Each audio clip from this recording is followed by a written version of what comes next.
welcome to the Lifelong Podcast. I'm Coach Molly from Three Pines Leadership. I'm your host. This is the Lifelong Podcast. I'm so happy you're here.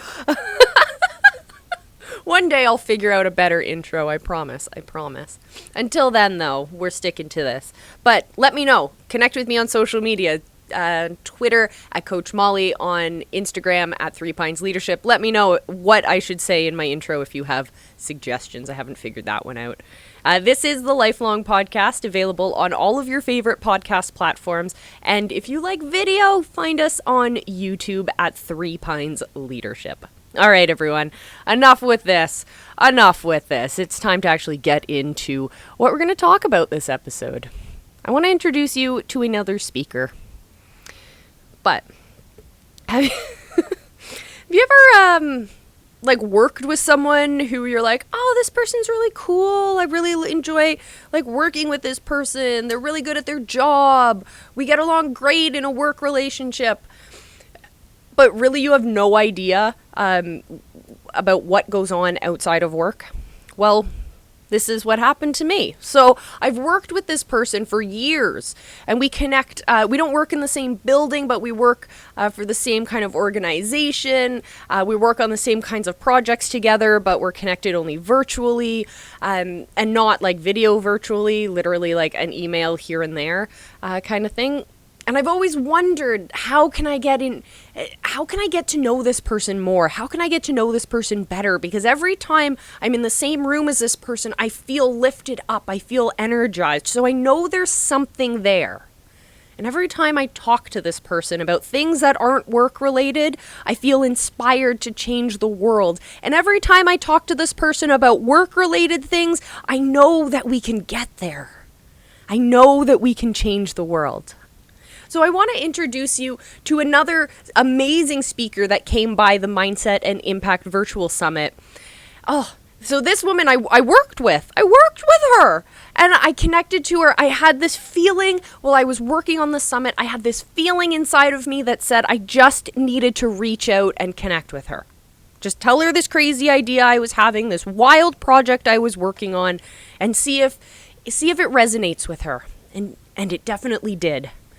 Our next speaker is Sambra Marrodan, and she is just amazing. She's going to tell you about embracing change. Because if you want to change the world, if you want to bounce back, if you want to find resiliency, you have to be uncomfortable with change. You have to be comfortable with the uncomfortable, I should say. You have to be ready to take on and embrace the crazy things that life throws at us. And so I'm gonna just throw it over to the conversation I had with Sambra, a life coach and inspiring woman, Sambra Marrodan. So here's a conversation we had at the Mindset and Impact Virtual Summit.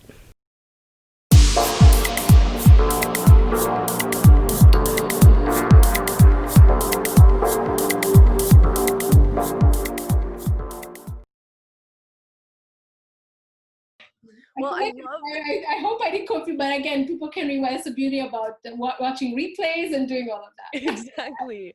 I love that you bring up the like animalistic kind of brain and the idea of what happens in our brains when we're scared. So we talk a lot about creating those neural pathways and being able to have control over that, and tools and tips to rewire those networks in our brain. Yes. And it's true that when we're under fear, the blood leaves our brains actually slow down, and the top part of our brain, the big human part of our brain, actually shuts down, and all of that power is left in the animalistic inside of our brains. And so when we're scared, we go back to what is like our subconscious pretty much. Yeah. So when we're conscious, when we're present in the moment, when we're present in our bodies, we can say, all right, well, I recognize my emotion right now as being fear. Now I'm going to take a step back and I'm going to look at what it is. And just like you mentioned in your talk, it is what it is. So I'm going to take an unbiased look at that, and I'm going to step outside of myself, and I'm going to say, all right, what do I see happening around me? Yeah. What do I hear happening around me? Who else is involved in this, and how can their perspectives maybe be different than mine? So you start to kind of see the complexities of it, and you start to realize you're not the center of this. There's so much more that's going on that you don't have control over. Yes. So when we're in that present moment, when we are mindful of our thoughts, we're then able to create and have control over that rewiring of our brain. Yes. So that when we reach fear state, those habits have been ingrained into our subconscious. That's why we need to do this on a daily basis. It's like food for yourself, the same way you feed yourself, you drink water. Yeah. This is stuff that you do to feed the mindset, to feed the body. So the subconscious, you're feeding and creating these tools so that it can tap into it. And again, the amygdala, until it's calmed down, it's hard to get into that resource. Yeah. So the tools that I was talking about being present, it calms that amygdala down. The questions you ask, it's like you're almost questioning and saying, really, are you for real right now? Are you really telling me the truth? So you almost are like coming to a point and stopping it and saying, you know what? And if the stopping doesn't work, you actually you negotiate with that reptile brain, with that toddler, and say, you know what? Okay, let me make a deal with you. Give me about 10, 15 minutes. I just need to focus on just calming myself down, because I just want to we will get to you in just a moment. And I usually, this is an analogy I use, and I've taught this with my coach, where you park it on a shelf. You even visualize that shelf and where it's sitting, and actually put it there and say, I will be right back with you. The mind just wants to know you're going to do something about it so it doesn't die. So you don't die. So it just wants to, okay, all right, okay, fine. Do what you got to do, but we just want to make sure like you're on it. Like you're going to figure out something, but it's like almost like the brain doesn't talk to the subconscious. Like you can't get to those resources if you're on fight or flight. Or fright. Like you have to calm it for you to get to those resources. Now, once you get to those resources, this is where the work that you're doing now presently is recording that. It's recording, and the more you practice, as you said, I love how you said it's daily, whether you're going through change or not, you're doing this as part of your ritual, your routine. Every day you're setting an hour every morning. If it's just the morning, start with that. Every morning you commit to it. And now we're going to go into self-love now. We're going to go into it's all about that. It's all about this 1 hour is about me actually sitting and going internally into my body and hearing and visiting that area. Visiting how, I'm hearing grumblings and my heart's beating. Wow, that's interesting. You're literally going in and you're connecting with yourself. The more you're connected, the more you're able to tap into anything that you need in there. The more you can actually create the healing that needs to happen. But when you're disconnected, when you're in that state where you're outside of your own body, that's when you feel out of control. Can you imagine in a row and you're like, you don't know how to control it? How can you not be scared? How can you not be, so you start to panic and now it looks like you start yelling at people, you start to scream at people, you fight with your family members. Everyone's your enemy. It's not like we say, well, we're not in the jungle, but yeah, maybe that was more like running away from it, but now you're fighting, or you're angry, or you're getting physical, whatever the case is. But that's all a part of, because there's your instinct, your animal instinct, the animal brain is stepping in because it thinks you're going to die. Yeah. So and it's a lot like change is scary. Change is something new is happening to us. So our animal brains are familiar. Yeah, our animal brains are freaking out, and they're like, oh no, something new that might kill me. That's how our brains are wired. We are animals. But now we have the ability to go, all right, is this going to kill me? And the answer should be no, right? It's that reality check question. Yeah, you're like literally bringing it to calm, and you're saying, you know what, really, I'm not gonna die. And that's where the evidence comes in, where you look at past experiences. You're telling the mind, look, we survived that too. This was something very similar. Oh, okay, all right, so we're not in panic mode anymore. Okay, we can chill a bit. Okay, but what are you gonna do about it? Don't worry. So that's when the present moment comes in, and you're building that resilience. So it now becomes where, okay, this is not a fear anymore. We can move on. It doesn't care what's right, what's wrong, what the story is. It just knows that if I'm in danger, we're going to do what we need to do as a body. If I'm not, then we're going to go back into and get everything fired up again. meaning your digestive system comes back into running, we're all back in we're chill. But the issue that we have right now is that there's so much, especially going on in this world right now, it's so much change that our bodies, if you're not resilient to it, you're firing up consistently. And that is taking a toll on the body to the point where it becomes automatic now, where you're now like wondering, and this is where people say, well, I'm constantly feeling my heart beating and the anxiety is consistent yet, but I'm not afraid. Why am I feeling anxiety? And it's because it's like you turn on a switch and it broke and you can't turn it off again. You can't turn it off at that moment. So it's now doing the work and working with a support system and working with a healer and working with going and getting the help that you need. Because this didn't happen overnight. This happened over time. So doing the work now, we're in a time where we have resources, we have access to so much information. You have no excuse to say, I did not have the tools to be able to help myself. Like, stop just right now saying, you know what? Like everyone else that's going through change, someone has a similar story to that. Everyone's faced someone who's died in their family. Everyone's faced someone who's broken their hearts, whether it's a family member, whether it's a boyfriend or girlfriend or whatever it is.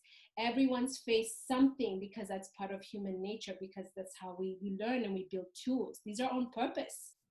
We have to know how to deal with situations. So it puts us in those experiences so that we can build the tools for it.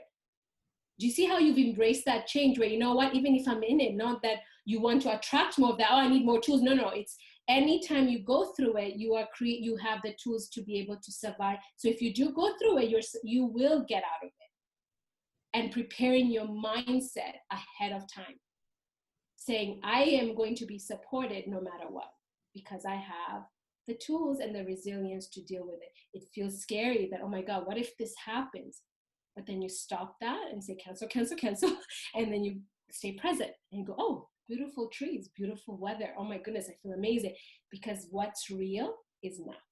Not the past, not the future. Real is right this moment. As me and you I'm looking at your face, this is real. The 1 minute ago also passed. I can't go back and change that. Right? So this is the practice that you're doing within your son. I think you said someone was going to talk about resiliency and all that. That's going to play a big part in actually creating, because it is how we basically live on purpose and a fulfilled life. It's how we step above being an animal on this planet and become human. And I think that's the beautiful thing about being humans. As animals, our brains are wired for fear because we're protecting ourselves from dying or from predators, et cetera, et cetera. And as you've said, like our brains fire up the same way if we're being chased by a tiger or we're late for a meeting. That anxiety and that stress looks the same in the human body. But the difference is we don't have control over a tiger running at us. Right. We have control over how we approach that meeting, how we approach all of that stress around us. And it's like working out. If you're going to build muscles and you want to build physical strength, you work at it every day. You don't just show up at the gym and lift one weight and go, all right, I'm going to beat Arnold Schwarzenegger. No, you work on it every single day. Some days are going to be easier. Some days are going to be tougher, but you stick to it. And each day, if you're mindful of what you're feeling in your body, you're able to overcome that and play those waves and realize, the days that I'm feeling low, that's not bad. That's not your fault. You're not a horrible person for that. It is what it is. Yeah, I'm a human being and I'm meant to feel. Emotions are meant to be felt. Like they're there for a reason. These are human, like fear, anger, rage, sadness, shame. All these are emotions that we're going to feel, whether we went through shame or guilt. Well, we would have gone in, whether it's our own or if it's someone else's, or if it's some other that happened maybe when you were in grade 4. These are emotions, and going to the point of the brain, it's like people say, well, why if we know there is a difference, why is it firing up the same ways? Because unfortunately we're working with an ancient brain that evolved over time, but it's separate from, we have 3 brains. So that is working and they're speaking to each other. So, but it's got its own sort of way because we need it in order for us to survive. It's just that, remember that the mind doesn't care about context. the content, I should say. It doesn't care about that. It doesn't know what time era we're in. It just knows that this is how it was built, and this was the ancient brain that we're still working with still. It's part of us, and it's needed because we need it to survive. There are times where we need to run, where we need to help ourselves, we need to stand up, and we need to fight. It's needed. So we can't say, oh, we don't need to use that anymore because we're not in a jungle or we're not in the savannah. Absolutely not. Because we have other dangers of people that are, of things that are just also very harmful for us. You know, if we're like in situations where we have to, we're in a toxic area where there's toxic, we need to run out of there. So we don't get that in our bodies. If we're in a situation where we're in abusive, where someone's going to hurt us, we have to know how to get out. The survival that we've been through served us. As a child, me being on guard and me always having the anger and standing up for myself, that served me. Like I thank my inner child for that. I thank that part of my life. I'm not angry with it. I'm not feeling sorry for myself because I needed that for me to survive that phase in my life. As if I didn't, then I could have been molested. I could have been raped. I was very close to it. These things happen to people and their instincts step in and they know, even as a child, you know, this is not right. Don't come near me. And it served me. And every day I am grateful for it. So I walk side by side with my fear. And I say, thank you. You served me really, really well. You blanketed me, but now we're good. So you can be okay. We are good. You reminded, but it's a part of me. Mm-hmm. My reptile is a part of me. And it's going to, but you're controlling when it steps in and when you can control it to calm down. And so often we let our fear take control because our brains are wired to protect us from being eaten by tigers. Let's keep that example. I love tigers. It's also so much easier for our brains to go to a place of all of the bad things that can happen. So I love the journaling questions that you bring where you're asking yourself, okay, let's bring to light all of those fears. What is the worst thing that can happen? Let's shine some light on that so we can stare that monster in the face and realize it's not as big and scary as you think it is. Yeah, and when you stare it, it's like you almost become the observer, and it's not you. You do not become associated to it. The journaling is a modality. I love journaling. It's a healing modality, the same as breathing. You know, the same as dancing. You know, when journaling is one way to dump all that and be able to be the observer and saying, let's have this conversation. You know, the journaling questions, it's just, you see it as a question, but they're so powerful because these are questions specifically designed to tap into the subconscious so that it can actually work with you and say, yeah, you know what, you're right. Because you're in control of it. You are the manager for it. You are the manager of all of this, you know, and then our manager above us, our wholeness that comes in that supports us with that. But it cannot support if you don't want it. You're resisting it. It's like, okay, we're going to help you because you wanted free will when I created you. You wanted that free will. So what do you want me? What do you need from me? What do you need? Yeah. What do you want? These questions, you hear them thrown around all the time. They're literally legitimate. What do you want? We can't head in a direction. We can't make the change we want in the world if we don't actually identify what that change is. Yeah, and or get a map and expect it to show us where to go if we don't know where we want to go in the end. Even Dora the Explorer knows where she wants to go. The map. I love it. Just so and it's also a practice of not only protecting yourself and recognizing your own strength, but it's an exercise of opening the doors of your life and letting that good stuff in, because if our brains are wired to come up with things that are scary and things to protect us, and that's where it wants to go naturally, we have the ability to change those thoughts and to start saying, all right, if for every one negative thought you're going to come up with, I'm going to consciously come up with 3 positive things. Because if you really just look at your life, you can do that. And then you can start tipping those scales in your favor and realizing, as you say, that evidence is there. That evidence that you are strong and resilient is there all around you. You've done it before. You just have to remember, oh yeah, I did that. I learned and then also looking in the moment. Oh my God.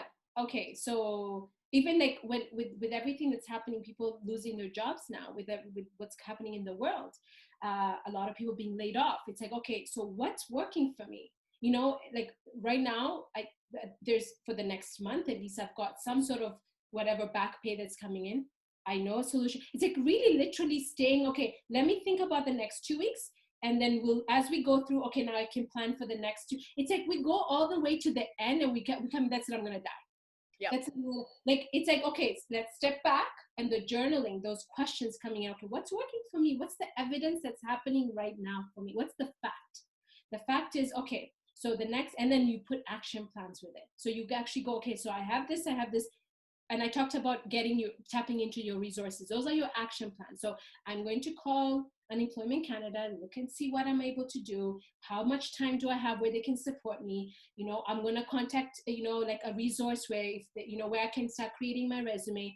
It's like you're almost telling the brain that we have a solution. Mm-hmm. That's all the brain wants. It just wants to know, do you know what you're doing? Are we going to live tomorrow? Like, yo, so you're doing this work by journaling and telling it, I got you. Don't worry, we have actually, it's like whether it happens tomorrow, what the answers will be from those people, it doesn't matter. It's just like, I know these are, it almost calms you. You're just like, okay, now I know what to do now. What I'm going to hear, I'm hoping for the best, but know that it's all going to work out for me. And that doesn't happen overnight. Take the advantage now to start now building that, because that actually taps into other things in your life. I'm telling you, when people have survived wars, have survived abuse, have survived deaths, losses, you know, and they pick themselves up. It's not that it's impossible. It's not impossible.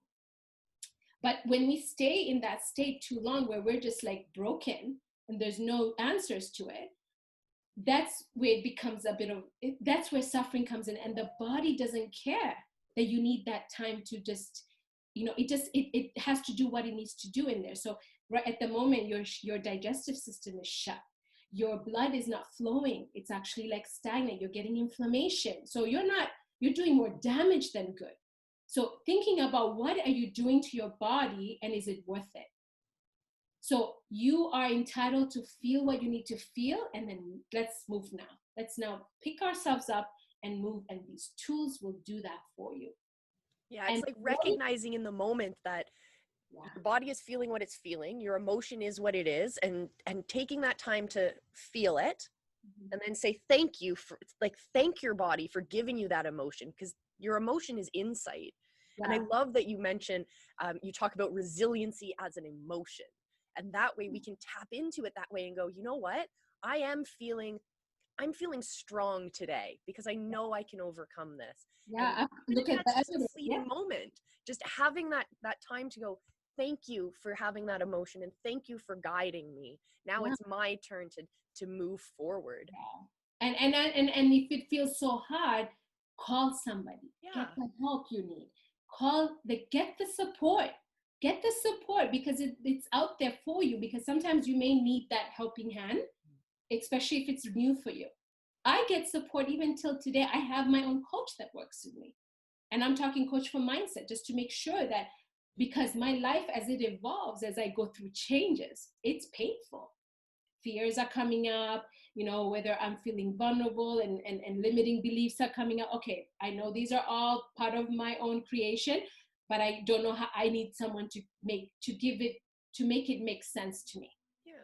Someone who can give me and answer the questions maybe I may need. So not only answer my own question, but actually get them to trigger and help me bring that out. Yeah. And that's why coaching is such a big thing for people now. People are seeing it. It's massive in North America, in the States, and we're noticing it here. And it's a beautiful thing. Even therapy, people are now seeing it. They're not ashamed of it. They go and get the help. They go see a chiropractor. Our healers, our chiropractors, our homeopaths are all also people of the mind. They help you with that as well, because they all go hand in hand. And I love that in our medical industry now, they're now seeing the connection. And these doctors are going out there and doing this, getting this value for themselves so they can help their patients. I worked with naturopaths. I worked even doctors that are in family clinics will sit there and actually give you other resources and help you and say, you know what, other than, you know, the conventional way, but also, okay, these are things you can do to self-care. And I love that. I love that people are connecting that now. And there's so much resources. I don't feel you're alone in it, that if it's hard for you to even look at these tips and say, okay, it's easier said than done, no problem, get the help. Get someone to kind of guide you into that sort of faith, out of that, so that they can kind of be beside you and say, okay, this is how you can get it done. Yeah. And also recognizing that no matter where you are on that journey, you can still give back to your communities and give back to your friends and your family by being that listener, and by recognizing that you play an important role in other people's lives. You can reach out and you can help your community in that way. Yes. You figure out what your evidence of success is and what your evidence of resiliency is. Share those lessons with your friends and your family and help shine light by being that role model, by leading on that journey. And that way other people will start to go like, oh, well, I saw the way that Sam was shining light on that wonderful thing that to me seemed really dark and horrible, but she sees the light in it, and maybe I can see light in the things that are difficult in my life too. And it'll be that ripple effect. It is be able to make massive impact on the people around us. Yeah, and because it's vibration too, right? So energy, quantum physics, again, we're going to go into, and that's a whole different topic in itself. But I love when you said about how we transform. This work doesn't only just stop at, oh, I need to embrace this change. Okay, it stops there. No, it actually creates this resilience in your body where you now become a server. You contribute. A lot of people, like if you look at anyone who's a healer or a coach or a doctor, they've actually have a story. They went through some suffering in their life, like that dropped them to their knees, and it brought them up, and now they're serving their community by sharing what they went through and what worked for them. And these are all things I'm doing. These are all things, these are not coming from my butt. These are, or a book. Actually, these are things I practice regularly. I journal every day. Even if I come up and I just brain dump, and I meditate. Some days I don't feel like meditate, but I just breathe. I put a pillow between my shoulder blades and I lay down and I look up and I just breathe. I love that feeling of opening my heart. If that's enough for me, that's enough, and I'm okay with that. And I make sure that I'm constantly present, meaning even when I'm drinking my drink, oh, this tastes really good. Like I'm acknowledging it. I'm acknowledging the food I'm eating. I'm acknowledging, oh, the soap, it's beautiful. And essential oils that I'm putting up. Like, it seems very like, oh my goodness, it's so woo-woo and like cliche, but it literally becomes a habit. It becomes a habit where you almost notice the little things. Like the smells, even your senses become very strong. You smell more than someone else. You hear more than someone else. Like you because you practice, you're putting them into practice regularly. Yeah, you can connect to your senses not only when things are difficult, or when things are feeling peaceful. One of my favorite exercises when I'm feeling the anxiety rising, or I'm noticing one of my clients, their anxiety is rising, and we need to calm down, and we need to find a way to ground ourselves. I like to do an exercise I call the 5 by 5. So what you want to do is you have 5 senses, and you're going to pick a sense, and you're going to identify 5 things of that sense. Oh yeah, I love that one. Sit there, like at home right now, do it. So identify 5 things that you can see. And once you've done that, identify 5 things that you can smell. Yeah. And after that, 5 things that you can touch. And you cannot move on until you've identified those 5 things in that sense.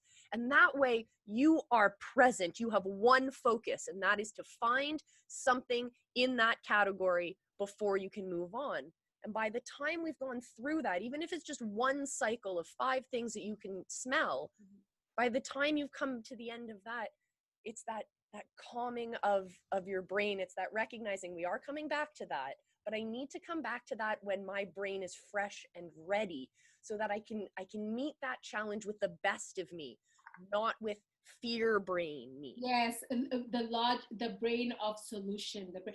And that, I love that you brought that up, the 5, because that one, what it's doing, actually being in NLP, it's actually, there's a reasoning for that. the subconscious works, it's faster than the conscious brain by 0.25 seconds. So that's why you got to do it quickly. It's like almost like you don't even know why you're saying it, but your subconscious is like telling you to say it. So what it's doing, it's basically now taking over so that it's calming the nervous system. It's coming, it's like, again, remember, we can't be in a negative, we can't think negative if we're thinking the positive. That's why gratitude, people say, why is gratitude? People talk about this. It's because you cannot be talking about positive things and and think negative thoughts. They just can't be doing it at the same time. That's why even if you're not feeling that gratitude, but you know it's an evidence around you, well, you know what? It's evidence. I have this beautiful laptop. Okay, I can go that. You know, oh, okay, I paid this off already. Oh, okay. But I'm like, oh, I have so, and then the more you see it, and it's quick. It's quick because again, the 2.25 seconds, the subconscious needs to step in and take over.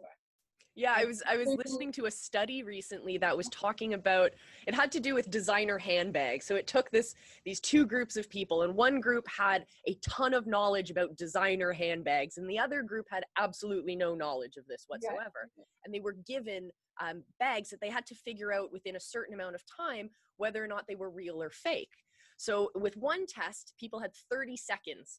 So that gave you enough time to actually examine what's in front of you and to actually look for evidence of either or. So tapping into your logical brain in that sense. And then the other time they ran the test, what they did was they gave people like 3 seconds to answer. So they had a group of people who had lots of knowledge about handbags and a group of people with not a lot of knowledge about handbags. And the people that had knowledge of handbags had way better answers when they were only given 3 seconds, where they had to rely on that subconscious, on that level of information that they've ingrained in their heads over time on a regular basis, like baby steps with journaling and all of that. They've been able to let that information slide down and settle into their subconscious so they can act as a gut response. Yeah. And we know, like, when taking tests, multiple choice tests, we all have heard the strategy of go with your gut answer, and if that's wrong, go with answer C. And it's because if you're studying properly, you're letting that information settle into your subconscious. So if these are true in these kinds of cases, how are they not true when it comes to the way that we're looking at life? How is it not true when it comes to our perspective, to our outlook, and to our exercising our mental muscles of resilience? Yeah. And I'll add to that is that even when you don't, so the question will come into on top of that is that, well, what if the answer wasn't in the subconscious? That I haven't been through that. Like, again, you said the experts that don't even know anything about it. So there isn't any programming that's there from before. The subconscious, the way it's designed is that it doesn't like gaps. So if there's no, remember that line I said, is like, if you find a way and if you cannot make one, that's the subconscious doing that. I'm going to find an answer for you and I'm going to give it to you. And it's because the subconscious is connected to source. Source communicates through there. And if we let it speak, then we will hear it on a conscious level. So we're going now spirituality now, which is needed because we are mind, body, soul.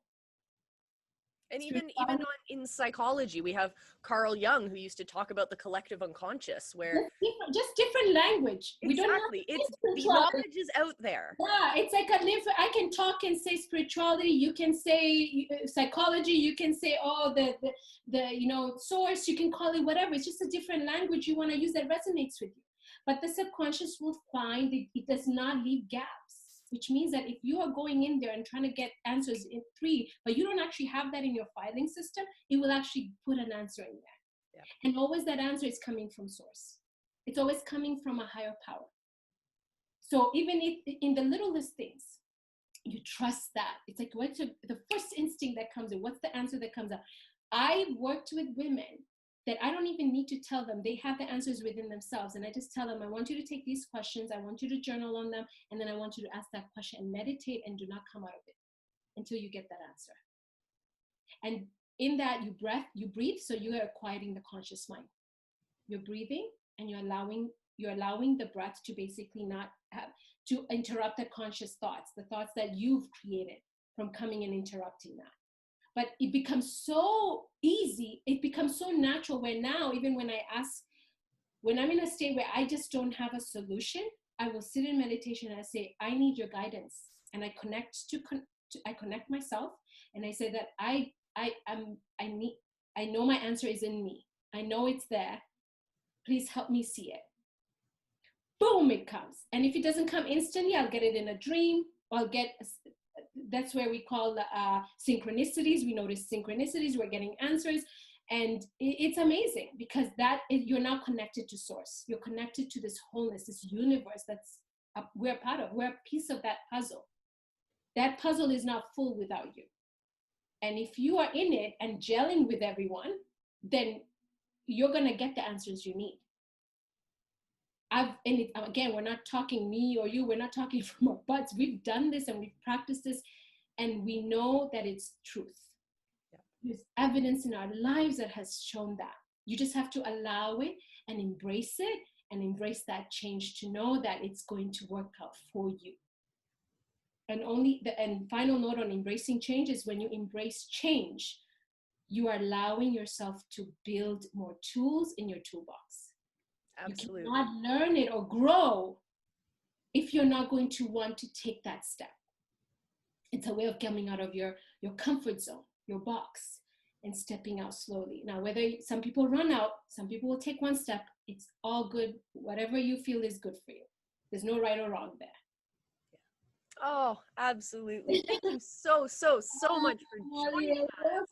You're welcome. Oh, that was fantastic. Yeah. So anyone listening at home, if you want to get in touch with Sambra and you want to follow, you want daily inspiration, you want mindset tips, and you want someone to help you with this journey, definitely jump on Sambra's mailing list. All the links are available on the page somewhere. Check it out. Take a look, be mindful, be present, look around at what it is. And again, thank you so much for joining us, you guys at home, as well as Sambra, our wonderful, wonderful empowerment coach. Everyone, we'll be back for another session very, very soon.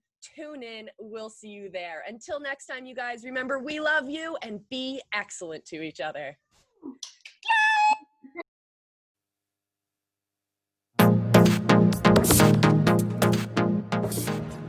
She is such a joy. What a change maker she is. So I hope you can find some inspiration in that talk so you can start embracing change and just going with the flow and living the best life you possibly can live. Because remember, I firmly believe that if we're all inspired to follow our passions and to give our talents and our skills to the world, then we can really change the world for the better. So let's bounce back, everyone. Let's be resilient. Let's embrace change. If you want to see Sambra's talk or any of the talks from our amazing speakers, you can visit the Mindset and Impact Virtual Summit and get free tickets for the 3-day event. 3 days of incredible speakers, inspiration, tips on resiliency, and so much more. You can get your tickets for free at leadershipmade.com. That's leadershipmade.com. All right, everyone, I'm going to sign off for this one. It's time to go change the world. Until next time, I'm Coach Molly, 3 Pines Leadership. This is the Lifelong Podcast. Until next time, remember, I love you, and be excellent to each other.